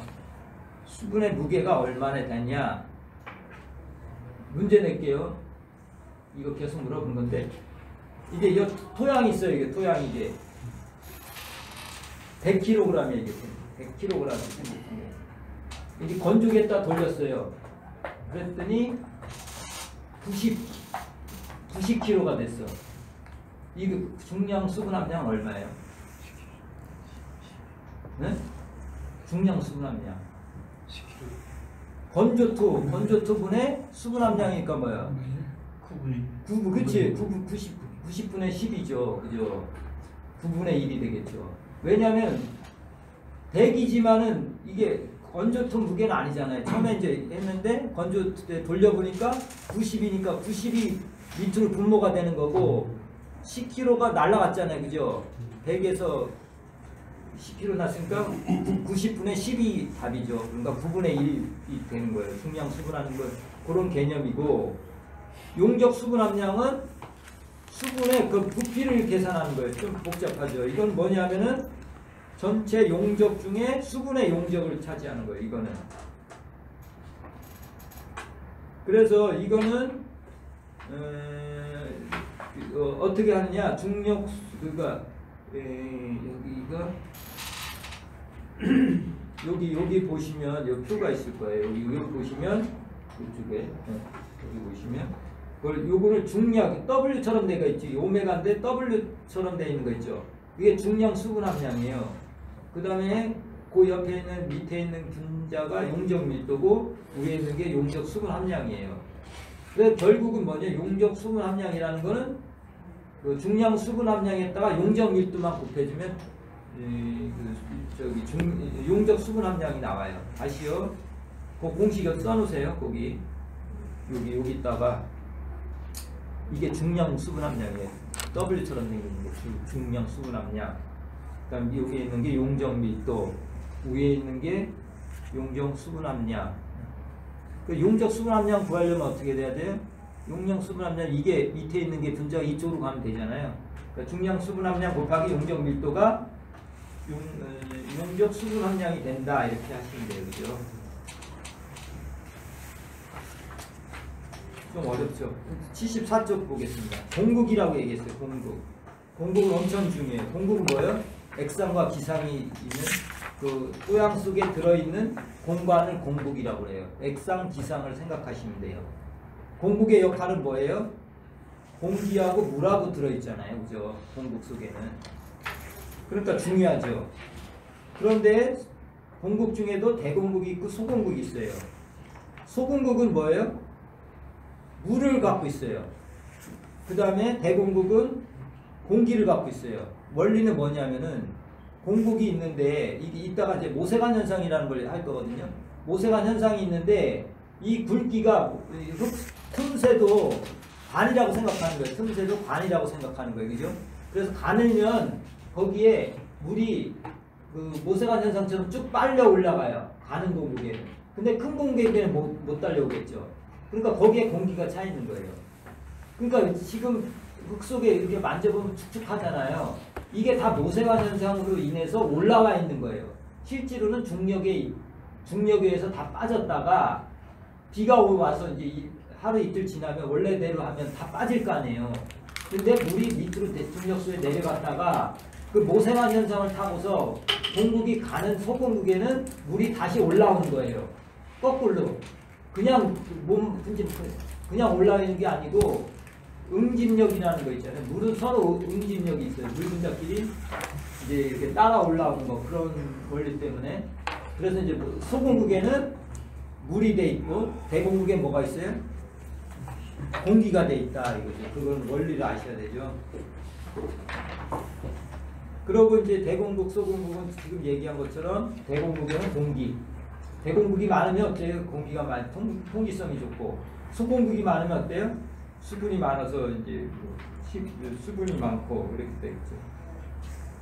그래서 이제 77쪽에 보면 이제 모래, 미사, 점토가 있을 때 모래가 많을 때 하고 이제 점토가 많을 때 공국이 어떤 게 더 많을까? 그거 비교하는 거예요. 77쪽 그림 보면. 그러면 보통 사람들은 모래가 많을 때 공국이 많을 거라고 생각하잖아요. 근데 보시면 봐요. 모래가 많을 때 이 공국이 어때요? 전체적인 공국은 많지 않아요. 그런데 왜냐하면 대공국은 많지만은 실질적으로 대공국에 저기는 많지만 미사하고 점토가 생성되는 그 공국은 작죠. 그런데 맨 밑에 거 봐요. 이건 맨 밑에 거는 뭐예요? 모래가 많을 때, 점토가 많을 때, 점토가 많을 때는 소공국이 많아져요. 소공국이 많죠. 그죠? 대공국은 작아지지만 대공국은 많아지지만 소공국이 점토 때문에 소공국이 많아지기 때문에 점토가 많을수록 공국은 많다. 전체적인 공국은 많다. 그런 거 이해하셔야 돼요. 무슨 얘기인지 알죠? 모래가 많을 때는 이제 대공국이 많아서 공국이 많을 거라고 생각하지만 그때는 모래가 많을 때 대공국만 조금 있고 실제 그 소공국은 별로 없어요. 근데 모래가 많을 때는 소공국이 많아요. 그래서 전체적인 그 차지하는 공국은 점토가 많을 때 많다. 이게 그거에 대한 설명이에요. 꼭 이해하셔야 돼요. 그 다음에 2장, 여기 보시면 입단의 생성과 발달이 있는데 입단이라는 건 뭐예요? 아까 얘기했어. 비표면적이 엄청 크다고 그랬어요. 점토가 많이 모이면. 근데 그것끼리 또 모이는 거예요. 그럼 어마어마하겠죠. 800만 대가 아니라 몇십 억배가 되고 막 그럴 거 아니에요. 억대로 넘어갈 거예요. 그렇게 뭉치는 걸 입단이라고 해요. 때알 구조라고 그러고 뭉치는 거예요. 뭐냐, 어떻게 뭉치느냐. 거기 A처럼 중간에 양이온 있고 토양은 뭐예요? 음이온이잖아요. 대부분. 그러니까 음이온 사이에 양이온이 껴갖고 그게 이제 달라붙는 거죠. 이거 껴갖고. 그 다음에 또 이제 토양은 음이온이지만 이제 그 무기 염료 같은 거는 물 성분을 갖고 있는 뭐 예를 들어 알루미늄이다 그러면 이건 플러스 성질을 갖고 있으니까 또 달라붙을 수가 있고. 그 다음 79쪽에 보면 유기물 중요한 거예요. 유기물은 RCO-로 돼 있어요. 거기에 물이 또 껴갖고 양이온하고 또 양이온하고 이제 또 합쳐지는 경우가 있고. 유기물은 이제 마이너스다 이렇게 알아두시면 되고요. 그 다음에 그 D 같은 경우는 뭐예요? 거기 양이온 있고 또 무기물 있고 또 양이온 있고 토양은 또 음이온이기 때문에 다 서로 합쳐져서 입단이 되는 거예요. 그 다음에 79쪽 입단이 되는데 가까일수록 응징력이 많이 돼요. 칼슘, 철, 알루미늄일수록 이제 입단이 잘 되고요. 그 다음에 거기 보시면 나트륨은 수화도가 커갖고 저기 분산을 시킨다. 그러니까 나트륨은 입단을 분산을 시켜요. 뭐냐면 나트륨은 물하고 친해져요. 그 바닷물이 소금으로 되어 있는 이유가 뭐예요? 나트륨은 물하고 친해져갖고 그냥 녹아버려요. 거기서. 그러니까 이거는 다른 거 토양하고 이제 이렇게 붙어야 되는데 그렇지 않고 물하고 하기 때문에 수화도가 커요. 이거는. 그렇기 때문에 이제 그 분산도 시킨다. 안 좋다는 거예요. 이제 이거는 입단을 시키는데 방해를 한다. 그 수화도가 크다는 거예요. 물하고 친해지기 때문에. 다른 거하고 친해져야 되는데 물하고 친해지기 때문에 이제 방해 역할을 하는 거죠. 입단하는데 그런 얘기고요. 거기 밑에서부터 네 번째 줄 보면 다가 이온의 전하가 크고 수화 반지름이 작아야 되죠. 그다음에 점토들을 쉽게 응집시키지만 수화 반지름이 큰 나트륨은 오히려 점토도 분산 작용을 효과를 나타낸다. 이렇게 했어요. 그다음 80쪽 넘어가요. 입단시키는데 유기물도 이제 폴리사카리드라는 거. 여섯 번째 보면 폴리사카리드 점액을 미생물들이 분해시키고 이제 점액 물질을 이제 하는데 이것도 뭐 폴리사카리드 같은 것도 입단을 시킨다. 그다음에 81쪽에 그 그림 보면은 미생물의 균사의 큰 입단. 균사 같은 경우도 이제 그런 것도 이제 그 입단을 시키는 거예요. 그다음에 한편 중간에 있죠. 한편 대부분의 장류가 공생할 사람은 균군균은 균사뿐이 아니라 끈적 건장한 단백질 글로말린을 생성해서 큰 입단을 생성한다. 중요하죠. 균군균도 한다. 아까 폴리사카리드도 한다. 이렇게. 그다음에 기후 조건도 그래요. 건조하고 또 수분이 많고 젖었다 반복하면서 입단을 이제 할 수가 있대요. 생창 이런 게 있어요. 그죠? 입단을 시킨다. 건조하고 또 얼었다 했다면서 입단을 시키고. 그 다음에 83쪽 보시면 맨 밑에 쭉 보면 이거는 입단 구조를 나타낸 건데요. 표층 30cm까지는 구상하고 판상 있죠. 그림 한번 보세요. 표층에는 판상이 있고 그 다음에 약간 심층에 가는 괴산이 있고 아주 깊은 곳에는 각두상이 있어요. 그 그림을 좀 아시면서 이제 84쪽 넘어가요. 구성구조라는 게 있어요. 구성구조는 입상 구조라고 해요. 그 표면에 있는 거를 구상 중요해요. 이거는 입상 구조, 표면에 있는 거는 입상 구조다. 아까 입상 구조라고 했어요. 입단이 돼 있는 거. 표토층에 잘 부드고 뭐 지렁이 같은 게 해서 입단이 잘 돼 있는 거. 태알 구조가 잘 돼 있는 게 뭐예요? 구상 구조 표면에 있고, 개상 구조는 그 심토층에 뿌리가 발달해서 원활하게 발달된 거를 개상 구조. 그다음에 각주상 있어요. 각주상은 건조 또는 반건조의 85조 거기에 이제 발달하는 거고, 원주상 있어요. 원주는 나트륨 이온이 많은 비층에서 관찰된다. 우리나라의 하성 또는 해성 태정을 논토양의 심토층에서 소개한다. 그다음에 판상 구조가 있어요. 판상 구조는 우리나라 같은 게 농 같은 경우는 겨울날 때 15cm까지 계속 밭갈이를 하다 보니까 그 밑에는 어떻게 단단해져갖고 평평하게 돼서 용적 밀도가 커지겠죠. 그 다음에 용적 밀도가 크다 보니까 공급률은 낮아지겠죠. 반비례한다고 그랬어요. 그러니까 이 공급이 없어지기 때문에 밑으로 수분 같은 게 못 나고 뿌리도 밑으로 뻗을 수 없어요. 이걸 경반층이라고 그래요. 그래서 어떻게 해야 돼? 이게 판상은 안 좋은 거죠. 판상 구조는. 그래서 신경을 원하고 있다. 신경을 권장한다. 그 다음에 토양의 견고성이 있어요. 토양의 견고성은 뭐예요? 딱딱한 덩수거든요. 그냥 건조할 때는 강성, 87쪽의 강성, 딱딱한 상태를 강성이라고 그래요. 전결성, 강성 이렇게 되고요. 그 중간에 읽어보시고, 이세성이 있어요. 이세성은 뭐예요? 약간 또 물을 딱딱한 데다 물을 약간 줘요. 그러면 경운하기가 좋죠. 경운할 때 좋은 거예요. 이세성은. 근데 또 이제 물을 더 줘요. 물을 이제 더 이렇게 주게 되면 소성이라는 게 생겨요. 뭐 우리 찰흙 같은 걸 생각하시면 되겠죠. 물을 이렇게 하면은 찰흙 정도 되죠. 그걸 소성이라고 해요. 근데 원래 상태로 이게 막 이렇게 만들기가 하거든요. 그걸 소성이라고 하는데, 이게 물이 이제 채소가 있을 때는 소성 하한, 소성 한계 88쪽에 있어요. 소성 상한, 소성 한계. 그다음에 그 물을 계속 넣다가 희멀건해질 거 아니에요. 물이 너무 많이 되면, 그죠? 그 단계에 이제 소성을 잃지 않는 최고의 물을 넣었을 때 소성 상한, 소성 한계라고 또 해요. 그래서 이거를 사이를 소성 지수라고 해요. 소성 지수가 높은 것부터 외워 두셔야 돼요. 몽골리오나이트, 일라이트, 하울리사이트, 카올리나이트, 가수 하울리사이트 개념을 아시고 이거 하셔야 돼요. 몽골리오나이트, 일라이트, 하울리사이트, 카올리나이트, 가수 하울리사이트 순 바꾼 다 나오고요. 이건 알테베르그라는 사람이 이거를 계산했나봐요. 그래서 아시면 되고, 토양 색깔로 넘어갑니다. 토양 색깔은 어떻게 해요? 그 맨 밑에 쭉 그림 있는데 옆에 보면 이제 우리나라 같은 경우 문색 토색첩을 써요. 문색 토색첩 여러 가지가 있는데 문색 토색을 일본하고 우리나라는 또 쓰고, 색상 나타내는 거 알죠? 색명체 이렇게 보시면 됩니다. 색상, 큐, 명도, V, 채도, C 이렇게 표시하고 이렇게 표시를 하는 거예요. 90점 맨 밑에 쪽에 가면은 7.5R 7/2 이렇게 됐어요. 맨 앞에 게 7.5R이라는 게 색상이고, 90점 맨 밑에 줄 그 7은 명도고 슬래시 2에서 2는 채도, 생명체 이렇게 표시하는 게 90점 맨 밑에 줄을 하는 거예요. 90점 맨 밑에 생명체를 표시한다는 얘기죠. 색깔을 표시할 때는.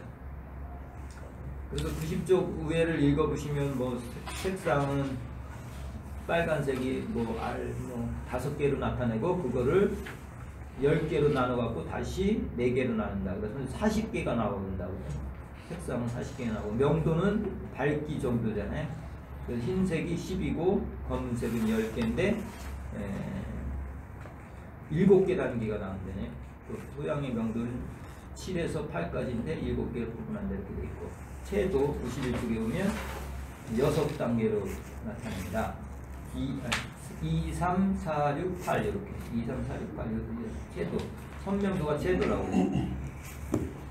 그 다음에 유기물로 넘어갑니다. 유기물은 뭐예요? 흑색을 띠고 있겠죠. 색으로 보면 검은색을 띠고, 우리나라의 유기물 함량은 2에서 5% 정도 된다. 흑색에 가깝다. 어두운 색을 나타내겠죠. 유기물이 많을수록. 그 다음에 그 8.2 그 네 번째 줄 토양색에 영향을 미치는 건 뭐예요? 빛의 강도라든가 수분 함량, 유기물 함량, 그리고 철과 망간이온의 산화 상태 등입니다. 꼭 알아두셔야 돼요. 토양색에 영향을 미치는 거. 뭐 빛이라든가 수분, 뭐 유림을 그런 게 되겠죠. 91쪽에 5째, 6째 도구를 토양성 영향 미치는 거 알아두셔야 돼요. 92쪽 철과 망간. 철과 망간은 뭐라고 했어요? 산화 조건이죠. 산화 조건에 따라서 빛이 밝아지겠죠. 92쪽. 붉은색에 이제 산화가 되면 붉은색에 가깝고, 그다음 환원 상태가 되면 어떻게 되겠어? 물가 이렇게 여기 하면 그 93쪽에 다 한 그 표 2-11에 그 다 나온 거예요. 산화철 같은 경우는 철 3가를 얘기하는데 붉은색하고 주황색, 노란색을 띠고, 환원체, 철 2가 같은 경우 환원 상태가 되니까 물이 수분이 있는 데서 있는 거고, 회청색, 밝은 녹색을 띠어요. 그죠? 부식은 밤색 띠고, 염류는 흰색. 염류라는 건 염류 직적이 되거든요. 그런 거는 흰색을 띠어요. 그죠? 화산은 회색을 띠고요. 그 다음에 수분 함량이 포장용 수량 조건일 때 측정하는 게 좋다. 이렇게 돼 있고요. 94쪽 공기에 대해서, 토양 공기에 대해서 얘기해요. 대기 중에는 표 2-12, 94쪽 질소, 산소, 이산화탄소 뭐 있잖아요. 근데 대기 중에는 산소가 20% 정도 되고 이산화탄소는 0.035 되고 돼요. 그 정도 돼요. 그런데 토양 속에는 어때요? 이산화탄소가 많아요. 왜냐하면은 미생물들도 호흡하고 또 뭐도 호흡해요? 식물, 미생물 이런 뿌리들도 호흡하기 때문에 호흡하면 이산화탄소가 나온다고 그랬어요. 그죠? 그러다 보니까 토양 중에는 이산화탄소가 많다. 공기 중에 있는 산소하고 이제 확산에 대해서 95쪽에 밑에서부터 네 번째 줄 보면 확산에 의해서 이제 교류가 된다. 뭐 이 정도 알아두시. 그 다음에 97쪽 산화 환원이 있습니다. 산화 환원. 산화 환원이라는 거는 산화라는 건 뭐야? 그 2-13표 꼭 보세요. 그거 아주 중요해요. 산화 상태는 CO2 같은 경우는 CO2, O2가 붙었죠. O가 붙은 거. 산화라는 거 O가 붙는 거예요. 그죠? 그 다음에 NO3 O가 붙었고 SO4 2-도 그렇고, 철 같은 건 3가, 망간은 4가로 존재하고, 이게 환원 상태가 됐다. 물이 있는 데로 갔다 그러면 이산화탄소 CH4, 뭐 NH3S, 뭐 철 2가, 망간 2가, 망간 3가 이렇게 돼요. 그죠? 환원이라고 해요. 이런 상태를. 요 5가지는 마음속으로 생각을 하고 계셔야 돼요. 쉽죠? O가 붙으면 산화, 수소가 붙으면 환원. 철 같은 경우는 숫자가 줄어들면 환원, 많아지면 산화 이렇게 계산하면 되겠죠. 이해를 하시면 좋은데 이제 그러는데 그 밑에 표 밑에 있는 걸 다 외우셔야 돼요. 환원 상태에서는 어때요? 환원 상태에 발생 특히 환원 상태에서 발생하는 뭐 메탄, 암모늄, 뭐 황산, 황산 등은 뭐죠? 식물에 유해할 수 있고 철, 망간 형태는 유해도가 높기 때문에 유해도가 높다는 거 어제 얘기했어요. 철망, 아구알 해갖고 다 외우시라고 했죠. 유해도가 용해도가 높다고 그랬어요. 그죠? 환원 상태에서는. 그래서 이게 이제 용화도 피해를 줄 수가 있어요. 철과 망입니다. 특히 황은 통기성이 좋은 산화 상태에서는 이제 SO4 2-고 환원 상태에서는 SO2로 이제 변해요. 그죠? 환원 상태. 논토양에서는. 이걸 변한 황은 뭐예요? 철, 망간, 구리, 아연 등과 반응하여 불용성 화합물을 형성하고, 이게 불용성 화합하면서 식물의 금속이온의 흡수를 저해해요. 방해를 놔요. 그래서 뿌리의 표면에 침전하여 양분과 산소의 호흡을 저해한다. 이건 아주 중요해요. 그죠? 시험에 잘 나죠. 황이 나쁜 형상을 일으키는 이유, 이렇게 철과 망간, 구리, 아연하고 불용성 화합물을 만들기 때문에 흡수 저해하고 산소 흡수 저해 방해를 하는 거예요. 이러한 현상은 어디 요수 비료에 있는 황이 함유되어 있는 유한 비료에 실용했을 때 겨 같은 게 이제 그 추락 현상이 있거든요. 그런 걸 유발해요. 그게 뭐냐면 황화수소가 발생하기 때문에 잎과 뿌리에 피해를 주기 때문에 가끔가다 나와요. 중요해요. 황이 나쁘다고 그랬어요. 그죠? 근데 황은 2차 시험에서도 났었어요. 뭐였었냐면은 그 이제 산 3개를 갖다가 흙을 토양을 이렇게 떠다 놨어요. 토양 측정기를 갖다 놨어요. 그래서 재부서 거기다 쓰는 거예요. 수치를 쓰는 거예요. 그리고 이게 산성 토양이 뭐 A, B, C 이렇게 났는데 A 토양 측정해서 쓰고 이게 산성 토양이냐 뭐 B 측도 중성이다, 이게 염기성 토양이다 이렇게 됐어요. 그리고 이제 측정해 보니까 그렇게 나왔어요. 근데 C를 이제 염기성 토양 이게 염류가 높잖아요. pH가 엄청 높아요. 그거를 어떻게 해소를 하느냐? 어떻게 해소하겠어요? 거기 석회를 넣는다, 황을 넣는다, 뭐 여러 가지 막 써 있어요. 답은 뭐겠어요? 황을 넣는 거예요. 산성일 때는 석회를 넣지만 산성일 때는 석회를 넣죠. 근데 염기성은 어때요? 염류 직접됐을 때는 황을 넣어요. 황을 넣는 이유가 뭐예요? 아까 얘기했죠. 철, 망간, 구리 이런 거를 흡수를 하는 거예요. 이게 불용화시키기 때문에 이제 중성으로 돼요. 그게 답이 그 항이었었어요. 그 개념을 좀 알고 가신 분들은 그것도 맞출 수 있어요. 2차도 만만치가 않아요. 근데 1차 하실 때 이 공부하시면서 그냥 답 이렇게 문제다 이렇게 하는 게 아니라 원리를 알고 그렇게 꼼꼼히 하셔야지 2차에 가서도 어떤 게 나와도 이렇게 대응을 하지 그냥 1차 때 그냥 문제다 해갖고 문제만 많이 풀러 간다고 해도 뭐 합격됐지만은 2차에 가서는 또 한 번 더 걸리게 됐어요. 그게.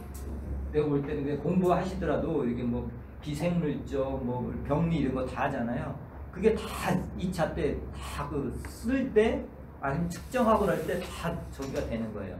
우리 토양학 할 때도 다 이게 공부 밑거름이 되는 거예요. 아까 뭐 내한성, 뭐 내건성 이런 거 있잖아요.